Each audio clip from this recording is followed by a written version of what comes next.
अनुपम जी नमस्कार, बहुत स्वागत है आपका मेरे शो में। नमस्कार नमस्कार मनिंदर जी, नमस्कार। अनुपम जी, अचानक से राहुल गांधी एक्टिव हो गए हैं और प्रेस कॉन्फ्रेंस करके अडानी को घेरना शुरू कर दिया है। मतलब अडानी के बहाने अक्सर ये मोदी को घेरते हैं, तो वही दिखाई दे रहा है। क्या कहते हैं सर? अब मैं पहले भी कई बार बता चुका हूं कि अडानी से राहुल गांधी की भी समस्या का मुख्य कारण ये है कि इजराइल से लेके अफ्रीका तक तमाम जो अंतर्राष्ट्रीय ठेके हैं, जो इंटरनेशनल कॉन्ट्रैक्ट्स और टेंडर्स हैं, उसमें गौतम अडानी और अडानी ग्रुप ही एक ऐसा ग्रुप है जो लगातार चीन को चुनौती ही नहीं दे रहा है, मात भी दे रहा है। कई जगह वो कॉन्ट्रैक्ट जो चाइनीज फर्म्स को मिलने चाहिए थे, अडानी को मिल रहे हैं। और फाइनेंशियल एक्सप्रेस जो टाइम्स ऑफ इंडिया का एक ग्रुप है, उसने इस पे एक स्टोरी भी की है। और उन्होंने कहा है कि किस तरह अडानी जो है लगातार चाइनीज फर्म्स को मात दे रहा है। और आप इसको समझें कि बिजनेस स्टैंडर्ड ने की है, ओके, अब बिजनेस टुडे ने की है, टाइम्स ऑफ इंडिया का ग्रुप है। वो कह रहा है कि अडानी जो है वो जी। लगातार इसको मात दे रहा है चीन को। तो हम्म। अब हम सबको मालूम है कि राहुल गांधी का और सोनिया गांधी का चाइना से पैक्ट है। अब उन्होंने एक एमओयू साइन किया था शी जिनपिंग के साथ, जिसको आज तक उन्होंने डिस्क्लोज नहीं किया। तो अब जाहिर सी बात है कि अगर अडानी चाइनीज कंपनी पे लगातार पूरी दुनिया में प्रहार कर रहे हैं, तो आम हिंदुस्तानी खुश हो रहा है, और राहुल गांधी को शायद वो उस पैक्ट से बंधे हुए हैं, जिसके चलते वो लगातार अडानी पर प्रहार करते रहते हैं। दूसरी बात, जब भी वो अडानी पर प्रहार करते हैं तो आप देखिए, एक उनकी पार्टी के अंदर देख लीजिए और एक उनके सहयोगियों को देख लीजिए।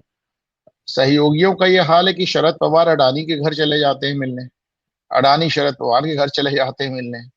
और जी, पार्टी के जी। अंदर ये हाल है कि जब राहुल गांधी अडानी को सबसे ज्यादा ऊटपटांग कह रहे थे, उस समय अ, अशोक गहलोत मुख्यमंत्री थे राजस्थान के, उन्होंने तो अपने यहाँ जो इन्वेस्टर्स कॉन्फ्रेंस थी उसमें मुख्य अतिथि अडानी को बना दिया था।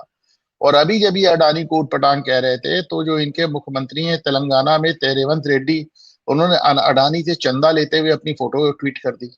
तो यानी जी। आप ही के मुख्यमंत्री आपको ठेंगा दिखा रहे हैं, आपके गठबंधन के साथी आपको ठेंगा दिखा रहे हैं, और आप अपना राग अलापे जा रहे हैं, अडानी अडानी अडानी। गांधी को इस बात की बड़ी गलतफहमी है कि इस तरह की बातें करके वो भारतीय जनमानस को प्रभावित करेंगे। हकीकत यह है कि भारतीय जनमानस में एक आज की तारीख में एक जिसे कहना चाहिए ऑन्टरप्रेन्योर स्पिरिट आई है। लोग अपनी बिल्डिंग्स बनाना, लोग अपनी कंपनीज बनाना चाहते हैं, लोग खुद भी बड़े बनना चाहते हैं, लोग खुद भी अच्छे उद्योगपति बनना चाहते हैं। अब ऐसे में अगर राहुल गांधी को लगता है कि एक उद्योगपति को क्रिटिसाइज करके उनको लगता है कि वो लोगों का दिल जीत लेंगे, तो उल्टा हो रहा है। ये इंदिरा गांधी के जमाना नहीं है कि इंदिरा गांधी ने उठा के सारे उद्योगों को नेशनलाइज कर दिया था, उनका राष्ट्रीयकरण कर दिया तो लोग खुश हो गए थे। अब उल्टी बात चल रही है, अब लोग कह रहे हैं सरकार को बिजनेस में नहीं होना चाहिए। तो इसके चलते राहुल गांधी को हमेशा की तरह उनको जनता की नब्ज पे नजर नहीं है। अभी जो हालिया मामला है जो कल से घूम रहा है, उसका मामला आप समझ लीजिए। जी। अमेरिका की एक अदालत में ये बात कही गई है साहब, कि गौतम अडानी को भारत में कुछ राज्यों में रिश्वत देनी थी। इसके लिए उन्होंने जिस एक इंटरनेशनल जो उन्होंने अपना शेयर जारी किया और उससे पैसे उठाए, उसमें अमरीकी कुछ लोगों ने भी पैसे लगाए। अब आप समझें, उद्योगपति हिंदुस्तानी, अगर रिश्वत दी भी जानी थी तो हिंदुस्तान में, उसका अमेरिका से क्या लेना देना भाई।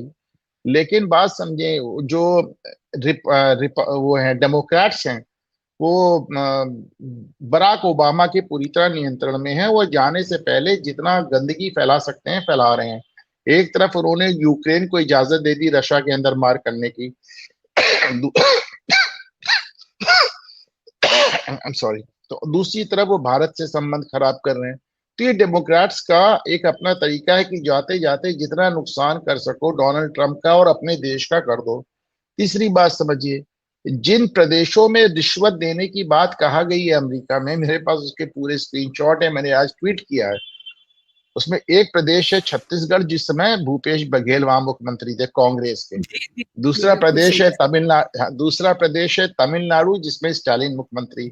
तीसरा प्रदेश उड़ीसा जिसमें उस समय जनता दल की सरकार थी और पटनायक साहब मुख्यमंत्री थे। और चौथा प्रदेश है उसमें ये हाँ, आंध्र प्रदेश, जब वहां जगन मोहन रेड्डी की सरकार थी। तो भाजपा की तो उसमें एक भी सरकार नहीं है। तो आप जी, मतलब राहुल गांधी बिना मामले को समझे हुए और बिना इस बात को जाने कि उनकी अपने कांग्रेस के मुख्यमंत्री पे प्रहार हो रहा है, वो हमेशा की तरह कूदने फांदने लगे। बात सिर्फ इतनी सी है। एक और वहां पे एक घोटाला पकड़ में आया है मनविंदर जी, मैंने आज 3 ट्वीट किए हैं।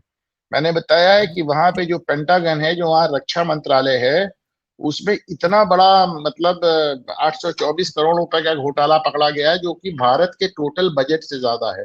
इतना बड़ा घोटाला वहां पकड़ा गया है। तो इन सब चीजों के चलते वहां पे इस तरह की शरारतें हो रही हैं। और हमारे यहाँ एक बहुत बड़ा वर्ग है जो किसी भी ऐसी चीज को हाथों हाथ लेने के लिए परेशान रहता है। मनिंदर जी। सही कह रहे हैं, लेकिन इन्होंने तो सर आज मोदी की विश्वसनीयता पे फिर से एक बार सवाल उठाया है। मतलब इनकी इतनी पीड़ा, इतनी जलन है इनके मन में प्रधानमंत्री नरेंद्र मोदी के लिए, तो ये क्या मतलब झारखंड और महाराष्ट्र में इनको हार दिख रही है, उसका परिणाम है ये, जो कुछ भी कह रहे हैं?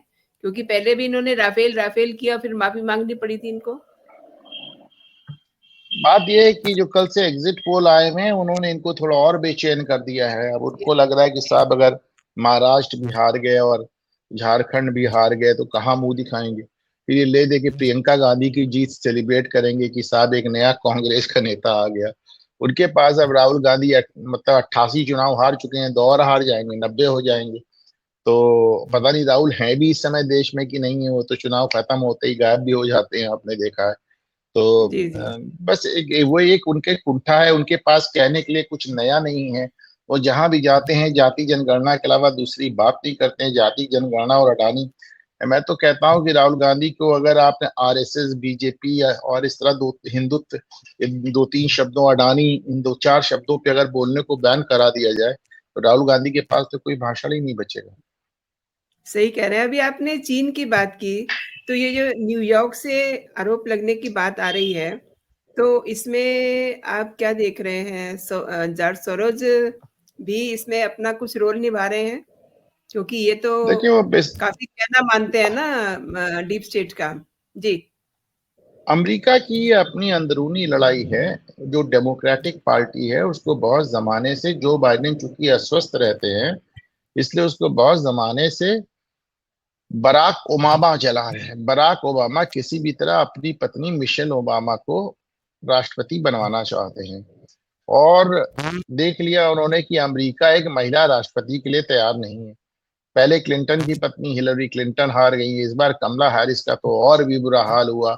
इसलिए उनकी हिम्मत तो नहीं पड़ रही है उसको खड़ा करने के लिए, लेकिन वो पार्टी को पीछे से कंट्रोल, जैसे सोनिया गांधी यहाँ पे कांग्रेस को कंट्रोल किए रहती है, और साहब बराक ओबामा वहां पे डेमोक्रेटिक पार्टी को कंट्रोल किए रहते हैं। अच्छा, बराक ओबामा के पीछे वही सब फाउंडेशन से जिनका आप नाम ले रही है। एक है क्लिंटन फाउंडेशन, दूसरा है फोर्ड फाउंडेशन, तीसरा है सोरोस फाउंडेशन। तो जॉर्ज सोरोस, क्लिंटन और ये सब फोर्ड, सब मिलकर ओबामा को, डेमोक्रेटिक पार्टी को, बल्कि आज डोनाल्ड ट्रंप ने एक ट्वीट भी किया है कि डेमोक्रेट जो हैं जाते जाते ढेर सारे लेफ्ट लीडिंग और रेडिकल जजेस की भर्ती कर रहे हैं। और उन्होंने कहा है कि मैं होने नहीं दूंगा क्योंकि सरकार बदल गई है। जी, सही कह रहे हैं। जिस तरीके से कल हमने देखा अ, अखिलेश यादव पत्रकारों पे गुस्सा निकाल रहे थे, कह रहे थे कि उन्हें निर्वस्त्र करके उनको मारना चाहिए। तो आज जो इनकी प्रेस कॉन्फ्रेंस हुई है, उसमें भी जब इनसे सवाल पूछे जा रहे थे, तो ये बड़ा भड़क रहे थे अखबार वालों, पत्रकारों पे, मीडिया पे। वो एक आध लोगों ने इधर उधर के सवाल पूछ दिए होंगे, वरना क्योंकि अब तो तमाम पत्रकारों ने खुल के इस तरह की बात कहना शुरू कर दिया है। और मैंने स्वयं भी अपनी आंखों से देखा कि राहुल गांधी की प्रेस कॉन्फ्रेंस में कोई किसी उनसे सवाल नहीं कर सकता है। उनसे पहले से तय रहता है कि कौन सवाल करेगा, क्या सवाल करेगा, क्या जवाब होगा। ये सब पूरा उनका पहले से तय रहता है। और कोई भी एक नया पत्रकार इसमें कुछ नया सवाल नहीं कर सकता है। और क्योंकि इसका कारण भी है, उनके पास बहुत कुछ कहने को है नहीं, वो वही दो तीन शब्द उन्होंने रट लिए हैं, जाति जनगणना, हिंदुत्व, आरएसएस, कांग्रेस, भाजपा, इसके अलावा वो कुछ समझ ही नहीं पाते। ये जो कुछ भी अब शुरू हुआ है पिछले 1 दिन से, तो आपको नहीं लगता कि शीतकालीन सत्र से पहले राहुल गांधी का ये एक ड्रामा है और उसके बाद ये सदन में जाकर के फिर जैसे पिछली बार इन्होंने चक्रव्यूह की कहानी कही थी, इस बार कुछ ऐसा ही ये फिर से ड्रामा करेंगे? भाई जब से मोदी की सरकार आई है तब से पार्लियामेंट चलने नहीं दी जा रही है। जी। एक बार अमित शाह जी ने पार्लियामेंट में कहा था कि आप किसी चीज का जवाब चाहते ही नहीं हो, आप बस ये चाहते हो कि पार्लियामेंट में कोई काम ना हो, कोई बहस ना हो। तो हुँ, कुछ ना हुँ। कुछ करके वो अपना पार्लियामेंट को एंगेज करने की कोशिश करेंगे। और अब तक 50 आदमी थे, अब उनकी पार्टी में 100 आदमी हो गए हैं। लेकिन एक बात जी, जी। मानकर चलें कि अगर महाराष्ट्र और झारखंड के वही नतीजे आ जाते हैं जो एग्जिट पोल बता रहे हैं, तो हुँ, फिर वो हुँ। पार्लियामेंट हो या पार्लियामेंट के बाहर, दोनों ही जगह Rahul Gandhi will cut a very sorry figure, और उनको कोई भी बात करने में बहुत दिक्कत आएगी। शीतकालीन सत्र की बात हुई है तो थोड़ा-सा ये भी बताइए कि इस बार काफ़ी बड़े-बड़े फैसले होने वाले हैं, तो उसमें अड़ंगे लगाने के लिए अभी से इन्होंने अपना होमवर्क तैयार शुरू क कर दिया है? नहीं, देखिए, विपक्ष का काम है, विपक्ष का काम है सरकार को संसद में और संसद के बाहर घेरना। उसमें कोई बहुत आश्चर्य की बात नहीं है। लेकिन विपक्ष को ये भी देखना चाहिए कि सरकार को घेरते घेरते वो देश को ना घेरने लगे, सरकार को खिलाफ जाते जाते वो देश के खिलाफ ना चले जाएं। और अब तक पिछले 10 साल में देखने में आया कि पहले आप मोदी के खिलाफ हुए, फिर आप भाजपा के खिलाफ हुए, फिर आप हिंदुत्व के खिलाफ हुए, फिर आप हिंदुओं के ही खिलाफ हो गए, फिर आप देश के ही खिलाफ हो गए। तो ये अपने आप में बड़ी दुर्भाग्यपूर्ण स्थिति है, जहां पे मोदी विरोध में देश का जो विपक्ष है वो पूरी देश विरोधी उसका एक बयानिया, और देश विरोधी उसका अपना एक नैरेटिव चल रहा है। चुनाव हो चुके हैं लेकिन आज एक वीडियो जारी किया है अखिलेश यादव ने, जिसमें एक पुलिस कर्मी है या अधिकारी है जो भी हैं, उनके हाथ में अ, पिस्टल है और ये दिखाने की कोशिश की है कि वो लहराते हुए जा रहे हैं जबकि अधूरा वो उन्होंने वीडियो दिखाया है। उससे पहले का जो हिस्सा है उसमें उन पे पत्थरबाजी हो रही है। जी, वो एक टूटा टूटा, एक काटा काटा वीडियो अखिलेश यादव ने चलाया था, तब से वो चल रहा है। लेकिन ये सोशल मीडिया का युग है, इसमें कोई भी बात लुकी छिपी नहीं रहती मनिंदर जी। जैसे ही अखिलेश यादव ने वो अधूरा वीडियो चलाया, उसके तुरंत बाद लोगों ने पूरा वीडियो चला दिया और उनको पूरी तरह एक्सपोज कर दिया। लेकिन जिसको जो कहना है वो कहता रहता है, आप अपनी बात कहते रहिए, वो अपनी बात कहते रहेंगे। उन्हें झूठ के मतलब, वो तो आप कहते रहे कि नहीं संविधान नहीं बदल रहा, वो कहते रहे संविधान बदलने जा रहा। तो एकदम एक झूठा नैरेटिव वाली बात है, उसमें कोई नई बात नहीं है। वही अभी भी हो रहा है मनिंदर जी। अच्छा ये जेपीसी की बात कर रहे हैं बनाने की कि इस पे जो है जांच की जाए ब्ला-ब्ला, ऐसी बातें क्यों कर रहे हैं ये? भाई जिस पे जेपीसी बनी है उसमें तो आप लोग काम नहीं कर रहे हैं, रोज धमकी देते हैं कि छोड़ के चले जाएंगे, इसमें जेपीसी बना दो। तो हुँ, मतलब एक हुँ। वो बनी है वक्फ बिल पे, उसमें आपको दिक्कत है। दूसरी बात, कौन है भाई अडानी? अडानी को अडानी तो कांग्रेस ने ही बनाया। सारे इनिशियल ठेके, सारा इनिशियल काम अडानी को तो कांग्रेस ने ही दिया। लेकिन आजकल उनके राहुल गांधी के गुरु हैं जयराम रमेश, और वो उनके साथ आज प्रेस कॉन्फ्रेंस में भी बैठे हुए थे। तो अब उन लोग के दिमाग में है कि साहब इसी तरह चिल्लाते रहो, हल्ला मचाते रहो। और हमने देखा भी है कि अगर आप एक झूठ बात को भी, हिटलर कहता था कि भाई आप 100 बार कहेंगे तो कहीं ना कहीं वो सच लगने लगती है। राहुल गांधी इसी चीज पर भरोसा कर रहे हैं। और राहुल गांधी ये भी मान के चलते हैं कि वो शायद उनसे खुद से कभी मोदी ना हारेंगे ना भाजपा हारेगी, इसलिए वो आपको कहते हुए नजर आते हैं कि देखिए कभी ना कभी तो भाजपा जाएगी। तो मतलब वो ये नहीं कहते मैं भाजपा को भेज दूंगा, वो कहते हैं भाजपा जाएगी। तो वो मुकद्दर में बैठे हुए हैं, उनको लोगों ने समझा रखा है कि भैया मोदी जी भी तो बुढ़े हो रहे हैं, कब तक चुनाव लड़ेंगे, एक और लड़ लेंगे। आप तो अभी यंग आदमी है, रहने दीजिए अभी, नहीं तो 60 साल में प्रधानमंत्री बन जाएंगे। उसी तरह की जी, बातें जी। राहुल गांधी कर रहे हैं। अच्छा, एक चीज़ बताइए आप, वैसे तो आम आदमी पार्टी और कांग्रेस इनकी बनती नहीं है, लेकिन अब संजय सिंह को सुबह से देखिए, बिल्कुल साथ-साथ बयानबाज़ी करते घूम रहे हैं। अडानी पर भी उन्होंने कहा है कि ये तो बड़ी देश की बेइज़्ज़ती हो गई। भई आपने जो कुछ किया है उससे देश की बेइज़्ज़ती नहीं हुई। आपके जो पार्टी के सुप्रीमो हैं, वो बिना रिज़ाइन किए हुए जेल चले गए।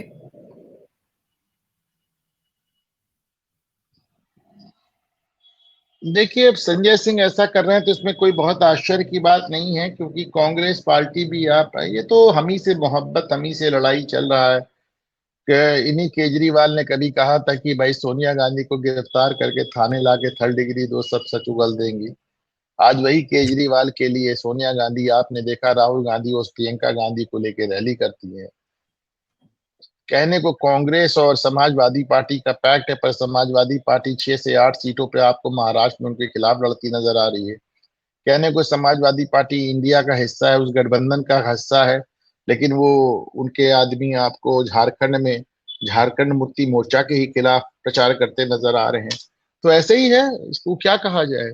और रही बात कांग्रेस की और आम आदमी पार्टी की, तो अरविंद केजरीवाल को इस बात का एहसास है कि उनका जो कट्टर ईमानदार वाली उन्होंने अपनी एक गाना बना रखा था, वो छवि हुँ, अब हुँ। टूट चुकी है। और ऐसे में वो भी इस बात को, आज उन्होंने देखी पहली लिस्ट भी जारी कर दी दिल्ली के हवाले जी, से जी, पहली लिस्ट जारी कर दी उम्मीदवारों के। उन्होंने। हाँ, जी, और उन्होंने तमाम सिटिंग लोगों का टिकट भी काट दिया है, तो घबराए हुए हाँ। हैं, परेशान हैं। और उनको लग रहा है कि भाई अगर त्रिकोणीय लड़ाई हो गई दिल्ली में, अगर कांग्रेस भी ठीक से लड़ गई, तो केजरीवाल का एकदम सुपड़ा ही साफ हो जाएगा। उसको लेकर वो परेशान है, तो वो कांग्रेस को अपने साथ लाना चाहते हैं। अब दिक्कत ये है कि कांग्रेस में केजरीवाल का बड़ा विरोध है, हुँ, और हुँ। यही सब चीजें हैं। और कांग्रेस के जो दिल्ली के जो नेता हैं, वो केजरीवाल और आम आदमी पार्टी का बहुत विरोध करते हैं। और आपने देखा कि कांग्रेस ने किस तरह आम आदमी पार्टी को हरियाणा में एक भी सीट देने से इनकार कर दिया, और किस तरह आम आदमी पार्टी ने जाकर हरियाणा में कांग्रेस को डैमेज किया। तो यही हालात है उनका। अनुपम जी, आपने देखा जिन लोगों को टिकट दी गई है, वो अभी बाहर से उनके साथ जुड़े हुए लोग हैं। अभी पार्टी के किसी उनकी अपनी पार्टी के किसी को टिकट नहीं दी गई है। ये क्या शो करता है? ये शो करता है कि केजरीवाल भयभीत हैं। केजरीवाल इस बात से डरे हुए हैं कि हमारे जितने एमएलए थे, हमारे जितने लोग हैं, वो सब एक्सपोज हो चुके हैं। अब केजरीवाल खुद को तो नहीं बदल सकते ना, क्योंकि सबसे ज्यादा तो कोई एक्सपोज हुआ है तो खुद केजरीवाल ही एक्सपोज हुए हैं। लेकिन जी। अब वो खुद को तो बदलेंगे नहीं। तो अब जितने नेताओं को, जितने विधायकों को बदल सकते हैं वो बदल रहे हैं, वो नए लोगों को ला रहे हैं। उनको लग रहा है कि चलो एक नए सिरे से दिल्ली की जनता को धोखा दिया जाए। बात सिर्फ इतनी है कि केजरीवाल भयभीत है। केजरीवाल को लगता है कि साहब हम बुरी तरह, हमारी सारी पोल खुल चुकी है, अब मुझे कोई ईमानदार मानने को तैयार नहीं है। हो सकता है फ्री बिजली और फ्री पानी के चक्कर में अभी भी मुझे लोग वोट दे दें। हो सकता है भारतीय जनता पार्टी को रोकने के नाम पे भाई मुसलमान उनको वोट देते हैं, अभी भी दे देंगे। लेकिन केजरीवाल को मालूम है कि उनका ईमानदारी का ढोल एकदम पूरी तरह फट चुका है। और हरियाणा में जो उनका गृह स्टेट है, जहाँ पे उनको नोटा का भी चौथाई, 1/10वां वोट मिला, ही दिखाता है कि उनके गृह स्टेट के लोग उनको समझ चुके हैं। और इसके चलते हुए केजरीवाल भयभीत है, और कोशिश कर रहे हैं कि नए बाहरी लोगों को लाकर पार्टी को एक नया चेहरा दिया जा सके। अनुपम जी, आज बीजेपी ने शीश महल के बाहर जाकर के धरना प्रदर्शन भी किया है, क्योंकि अब उन्हें शायद से अचानक से ये पता चला है, जो इन्वेंट्री नई आई है पीडब्ल्यूडी की, उसमें ये पता चला है कि जो अंदर पहले तो बात हो रही थी स्मार्ट टॉयलेट एंड ऑल, ये जो चीजें थी, अब ये पता चला है कि जो उनका वो सीट था वो सोने का था। टॉयलेट सीट सोने की थी, वॉश बेसिन सोने के प्लेटेड थे। इसको लेकर के इस समय बीजेपी के लोग प्रदर्शन कर रहे हैं, और उनके साथ में कैलाश गहलोत भी दिखाई दे रहे हैं। देखिए, केजरीवाल को कोई जरूरत नहीं थी कि सरकार, देखिए, पर पहली बात तो मेरी जानकारी में ये भी आया है कि वो जो सोने की टॉयलेट सीट थी वो उखाड़ ले गए हैं। जी। दूसरी बात, कहीं ना कहीं केजरीवाल सोचते थे कि वो जिंदगी भर दिल्ली के मुख्यमंत्री बने रहेंगे, इसीलिए उन्होंने अपने लिए इतना बड़ा शीश महल और ऐशगाह बना डाली। उन्होंने शायद सोचा नहीं था कि एक दिन उनको ये छोड़ना भी पड़ सकता है। बहरहाल केजरीवाल एक मेगलोमैनियक और एक अत्यंत ही भ्रष्ट राजनेता साबित हुए हैं। और मैं मान के चलता हूं कि सब जितनी उनकी काठ की हांडी जितनी बार चढ़नी थी चढ़ गई, और अब उनके लिए शायद दिल्ली दोबारा जीत पाना संभव ना हो। मनिंदर जी। अनुपम जी, हमने बात शुरू की थी राहुल गांधी से, और कल दिन भर सुप्रिया सुले का जो ऑडियो आपने सुना, और इधर अगर हम देखें अरविंद केजरीवाल की पार्टी में, तो राघव चड्ढा एकदम गायब हैं। दोनों में कोई सिमिलरिटी लगती है क्या आपको? जी हाँ, मैं तो पहले भी कहा हूँ, आपके शो में भी कहा हूँ, बहुत दिनों से कह रहा हूँ कि जब केजरीवाल कहते हैं कि हमारे पास से कैश बरामद नहीं हुआ, हमारे ऊपर इतने आरोप लगाए गए हैं पर कैश बरामद नहीं हुआ, इसका कारण यही है कि सुप्रिया सुले के मामले में जैसा सामने आ रहा है कि आजकल राजनीतिक दल जो है अपना पैसा ऑनलाइन रख रहे हैं और क्रिप्टो करेंसी में लगा रहे हैं। तो केजरीवाल के बारे में भी माना जाता है कि कुछ ऐसा ही था, और उनका जो मास्टरमाइंड था इस क्रिप्टो करेंसी गेम को चलाने वाला राघव चड्ढा ही था। मनिंदर जी। सर, आपने मेरे शो के लिए समय निकाला, मेरे लिए समय निकाला, और मेरे दर्शकों को महत्वपूर्ण बिंदुओं पे जानकारी दी। आपका बहुत-बहुत धन्यवाद। जय हिंद, जय Bharat. Thanks a lot. Thank you. Thank you.